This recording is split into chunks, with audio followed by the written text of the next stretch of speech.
Hello and welcome back everyone to a new video of my new Blitz Tactics series.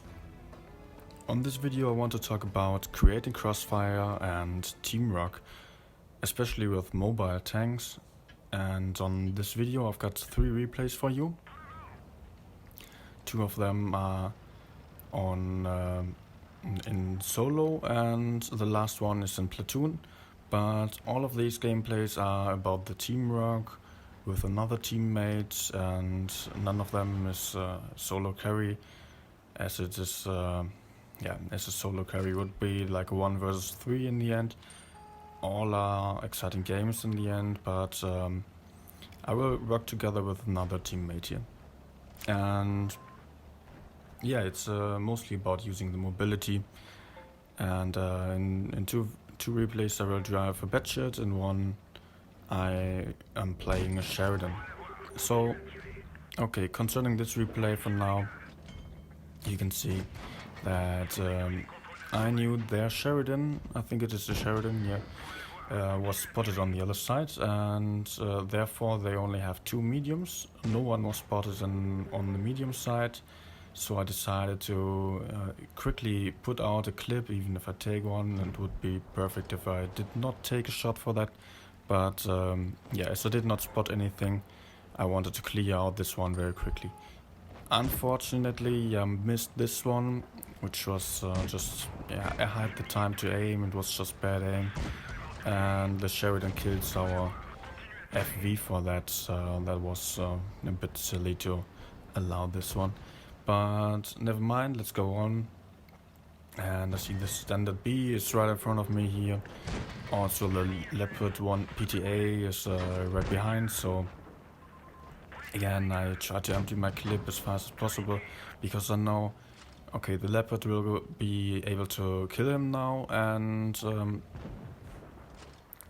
I have to quickly go on and focus the other ones already, because you can see our team is not able to hold them up that much here.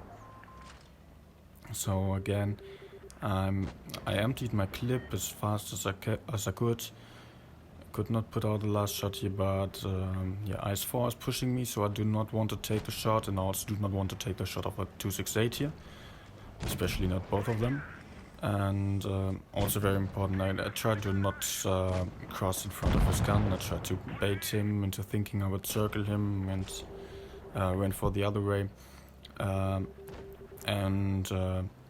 Also, when you do this kind of risky moves, it's you should pay attention to not showing your side or your lower plate. Try to angle your Batshit or whatever light tank you're driving, because if they try an HE, which is often the case, then chances are good that they will fail the HE when you try to angle. And most people are not that fast with their choice of ammunition. So now we are in a 2 versus 2 situation. We have the cap advantage indeed, but still they have the HP clearly. So what I do here is just flank around a bit, and I get to the opposite side of the 140. Try to track the IS-8 in place, and now they will have to decide whether to push me or the 140. Whoever they push, they would we would be able to run away quickly, easily. And so they decide to take the 140, which is the better decision, to be honest, as the 140 is a bit slower, even though I'm lower in HP. But either way, they do not have a chance against two tanks that mobile, so I can just farm off the IS-4 here and had some nice teamwork with this 140, which was I don't know. I don't think he was a good player, but still, the teamwork went quite well here. Alright, next game. Sheridan. Still a very good tank. I won't get into into the discussion of whether it's balanced or not too deep here. But yeah, nerf is incoming soon, and I'm still enjoying this tank a lot. It's a lot of fun to drive, and also the rockets are yeah, something different, even though they're clearly not balanced. But I wouldn't say I've anything against it. Maybe I will dive deeper in this topic in another video on the Sheridan. I have a few clips saved. So what I do here is just go for a first spot on the left side and quickly notice, okay, their mediums are on the other side, and trying to cap B already. Our team is very passive on the right, so I just go in, put out a shot and run away. And this is actually something that the Sheridan is really great for. Just a lot of people try to play around with the rockets and miss a lot of shots, and also raised a lot of DPM and alpha damage, while the alpha damage is something that makes this tank so special. Except for the rockets, of course, but still 550 alpha out of nothing when you just appear behind the corner and then can run away again. That's something that hurts and can make a difference in a game. Yeah, unfortunately I missed this one. Would have been good, but yeah, I don't care. I can go on. My teammate can kill him. And yeah, with the Sheridan, also with the Batshot, it's also very important that you change between passive and aggressive playstyle very often, and try to get into aggressive positions, make use of your clip or alpha damage, and then you get away again. And yeah, because this can quickly lead to an advantage of your team on one side or the other.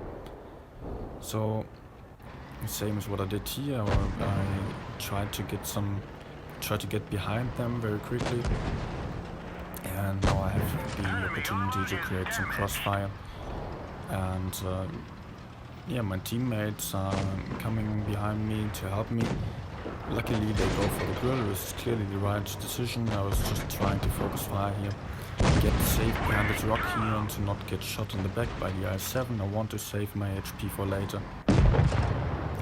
And here I could decide whether to shoot the I-7 in the back or 113, but as the 113 is pushing onto me, I decide to just go for him. Also the T62 is thinking about the same thing, so going for this one and focus firing. Focus firing with a tank is clearly a better option, and just leaving the I-7 as a bait in the back, as the I-7 is clearly not that easy to kill. Yeah, I did not want to take shots. I do not want to shoot the I-7. Actually, I waited for the T-57 here. Could have positioned myself in a bit differently, so I would not take the shot necessarily. I was not that perfect here. So I try to make clear here that I do not get shot again and get away. And now I know that T-57 is coming for B, while the I-7 is probably going for the right side. You can see me here trying to spot in the beginning, but then I noticed, okay, I-7 is not crossing to the right, so I just pre-aim the T-57. Also tell my teammates, okay, T-57 first, wait until I'm unspotted, and now I go flank. I see on the minimap already, and yeah, I turned around. The T-62 is flanking to the left side, so I could go with him and focus fire, but I decide, okay, it's better if we are on different sides of the map, because then yeah, we can shoot them from different angles and they cannot angle against us. It would be pretty bad for us if they managed to get behind a house and waited it out until they had the cap point.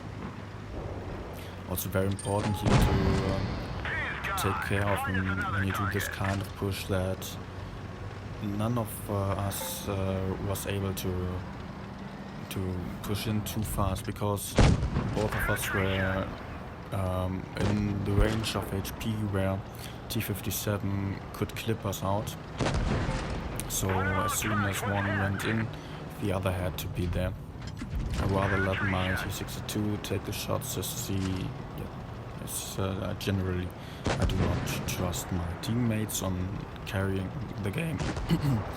And so yeah, I decided to go in, get into the cap and slow down their cap points, which really paid off in the end. Alright, so far about this one.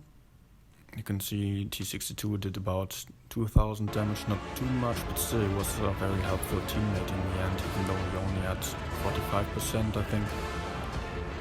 And yeah, it was just about him pushing in. If he just camped in the back, we would have had bad chances. And right now on this game, I have a platoon partner with me. Quite good one too. And so we are able to do some great teamwork.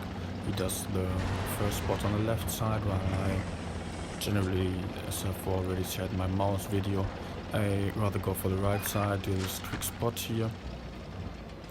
And yeah, I wouldn't know already if they push to the right side, but I see that they are playing passively and I don't want to risk getting shot by the TD, so I do not want to push in yet, and rather back off again, wait for some more information.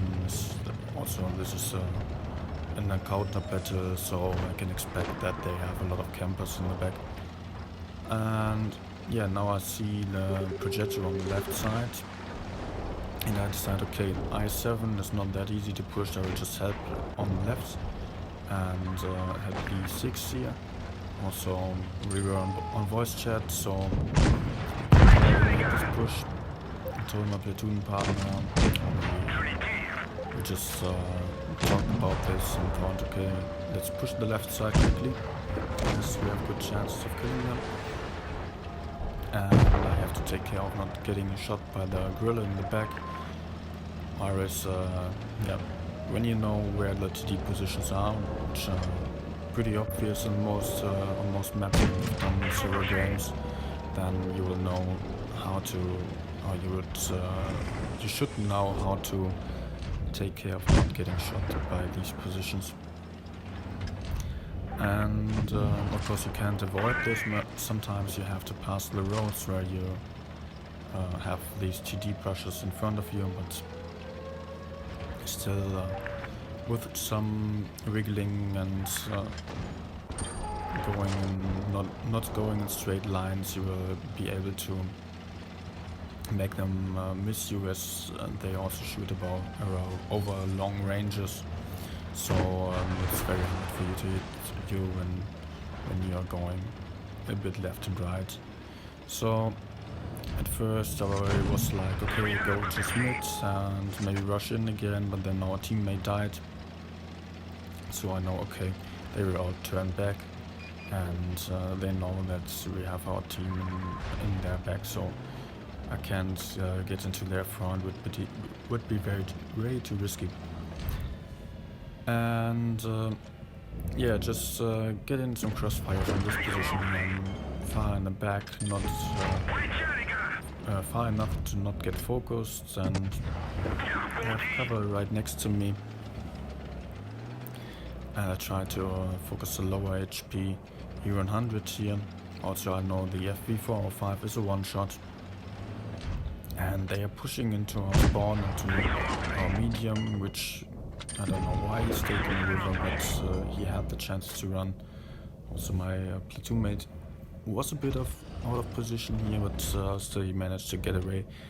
Could clear the FV now, and at this point we are on 2 versus 3, and I do not plan to get into the game, into the battle too fast, because I know, alright, there are 2 heavy tanks that are almost full, while the other E100 is a one-shot now. And even though I still have some HP, I will save these. Will be very important to keep these HP to the very end. You never know what happens. You will see it really pays off later. Okay, again, you see my teammate, my platoon mate is on the other side of the map. IS-7 is pushing onto me and he's able to theoretically shoot into his back. Not quite, so it was intended actually that he was able to shoot them there, but was not into position when they tried to push me. Okay, very close situation here. The shot I did not hit the gunman lit off, so could have already made us lose here. So again, I go for the left side, he goes for the right side. Now the enemies are between us and they are still focusing me, so he can just farm while I am the bait. Lucky bounce here, could have paid a bit more attention and played this out safely. I knew the I-7 was looking, but I tried to. Yeah, I thought it would maybe not reach there. So now I decided to use my mobility, leave the I-7 in place and just go for the U-100 to make him, to lower his hit points enough so that my teammate is able to kill him in one clip. Okay, now that the U-100 is one shot, it's already looking a lot better for us.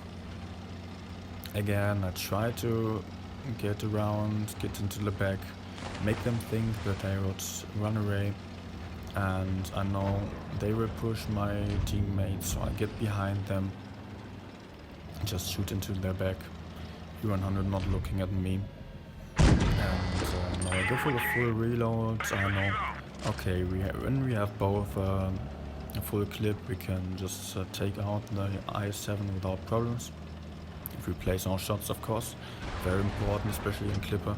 So I told him, okay, I'm reloaded, and he said, okay, then I'll take the shot, as he can afford it. And now we can just clip out this IS-7. Very nice team carrying, I would say. And yeah, double Batchet, even though it's not the most played tanks at the moment, can be a lot of fun. In the future with the buff, it will also be a lot better. You can see in the team damage, we clearly did our job here. And yeah, what you can take away from these replays, is definitely create crossfire whenever you can with the mobile tank, get into opposite sides, and don't allow the enemies to shoot you. Just wait it out when you can, or get into the fight at the right times. Alright, thanks for watching, and I hope you enjoyed it, hope you took away some info, and yeah, I hope to see you soon. Leave a comment, leave a like, and don't forget to subscribe to the channel and join the Discord server for all the replays, as this is mostly an extension of the Discord server, not other way around. But still, I hope to give you some nice commentaries on replays, and maybe you want to share some on your own. Goodbye.